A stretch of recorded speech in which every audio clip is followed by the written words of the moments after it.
కౌశిక్ రెడ్డి గారు ఏం అలిగేషన్ చేశాడు? పోలీసు మీద అలిగేషన్ చేశారు. మమ్మల్ని అక్కడున్న ఏసీపీ గారు కానీ సిఐ గారు కానీ నన్ను పోకుండా అడ్డుకున్నారు.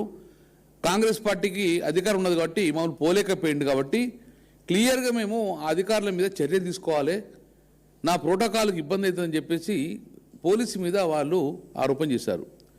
ఈరోజు సిఐడి వచ్చి దాని మీద ఇన్వెస్టిగేషన్ చేయన్నా, ఎవరైతే మీద అయితే ఆరోపణ చేస్తుండో వారితో కలిసి చుట్టే గిట్ట ఈ కేసు ముందుకు ఎలా అవుతుంది అంటున్నాం మేము.